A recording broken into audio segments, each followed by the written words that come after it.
Natimbog naman ang 5 umano'y sangkot sa bentahan ng ilegal na droga sa Quezon City.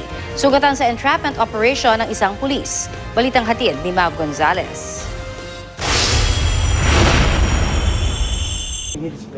Matapos magpanggap na bibili ng shabu ang isang pulis, naaresto ang isang high-profile drug pusher sa buy-bust operation sa sitio San Roque, Quezon City, pasado alas 9 kagabi.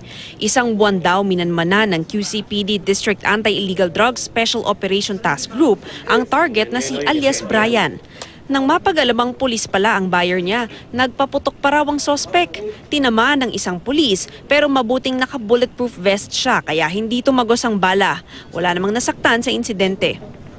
Yun nga po, kanina nagkaroon tayo ng buy-bust operation sa kanya. Na kung saan napasok ko natin yung lungga niya kasi makakuno si Brian . Talagang madulaso at pagka-operate sa drug din, nakita ko natin yung marami pa palang droga na kinakasa. Nakipaghabulan ng sospek hanggang mapasok ang bahay niya na isa rin palang drug den. Nadiskubre ng pulisyan na may iba pang droga roon na para sa iba pa niyang transaksyon.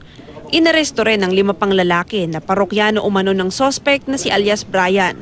Narecover sa mga sospek ang 4 na sachet ng hinihinalang shabu na nagkakahalagang 50,000 pesos, mga drug paraphernalia at isang revolver. Pero kahit bistado na, todo tanggi pa rin ang mga salarin. Hindi ko po alam, sir. Pero gumagamit ka? Hindi po, sir. Kakasuhan ng mga sospek ng paglabag sa Dangerous Drugs Act at illegal possession of firearms and ammunition.